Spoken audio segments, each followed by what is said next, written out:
আমি এই মেকআপ লুকটা মাত্র 20 মিনিটে করেছি। আমি পরে নিয়েছিলাম প্রথমে এই শাড়িটা, সাথে এই জুয়েলারিটা। প্রথমে ভালো করে ফেস ওয়াশ দিয়ে ক্লিন করে নিয়েছি ফেসটা। তারপরে কিন্তু আমি এই গোল্ড টোনারটা ইউজ করেছি। এটা কিন্তু ভীষণই ভালো, তোমাদের যাদের ওপেন পোর্স আছে সেটা কিন্তু আস্তে আস্তে হাইড করতে সাহায্য করবে। তার সাথে সাথে কিন্তু তোমাদের এটা স্কিনটাকে প্রচুর পরিমাণে ঠান্ডা করতে সাহায্য করবে। তারপরে আমি ইউজ করেছি একটা অ্যালোভেরা জেল, যেটা অ্যাজ এ প্রাইমার ভীষণ ভালো কাজ করবে তোমার প্রাইমার হিসেবে, মানে মেকআপটাকে সেট করতে ভীষণ ভালো কাজ করে। তাছাড়া এই অ্যালোভেরা জেলটা যদি তোমরা নাইট ক্রিম ইউজ করার আগে 2 থেকে 3 মিনিট মাসাজ করো, তারপরে যদি তুমি নাইট ক্রিমটা ইউজ করো, তাহলে কিন্তু ভীষণ ভালো রেজাল্ট পাবে। পরের দিন যখন তুমি ফেস ওয়াশ করবে ভীষণ ভালো রেজাল্ট পাবে। এই সমস্ত প্রোডাক্টগুলো কিন্তু অবশ্যই আমার পার্লারে তোমরা পেয়ে যাবে।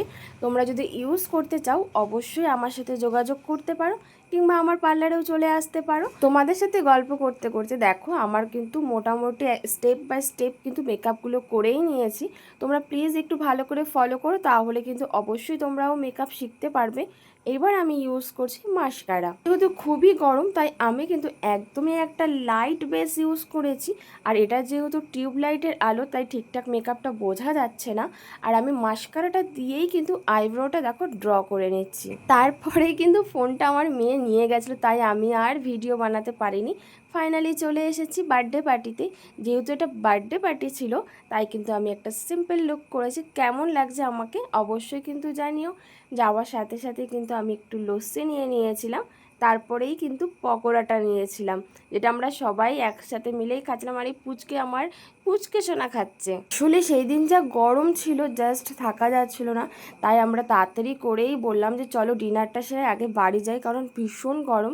এরপরে কিন্তু মেকআপ রিলেটেড অনেক টিপস ভিডিও আসে, তাই এক্ষুনি ভিডিওটা সেভ করে রাখো, সাথে আমাকে ফলো করে দাও। আর গরমে দেখো মেকআপটা কিন্তু আমার একদম সেই রকমই আছে, বরঞ্চ আরও ভালো গ্লো করছে। মেকআপ কিন্তু আমার একটুও উঠে আসেনি।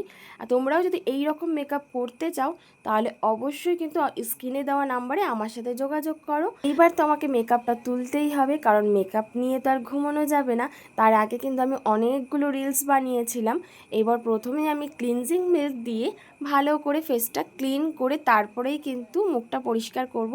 আর আমি হাসছিলাম কারণ আমার শাশুড়ি মা পাশে বসে আমাকে দেখছিল, আর রিলস বানাচ্ছি তখনও দেখছিল, আর আমি ভীষণ লজ্জা পাচ্ছিলাম, তাই কিন্তু হাসছিলাম। ভিডিওগুলো কেমন হচ্ছে অবশ্যই কিন্তু জানিও।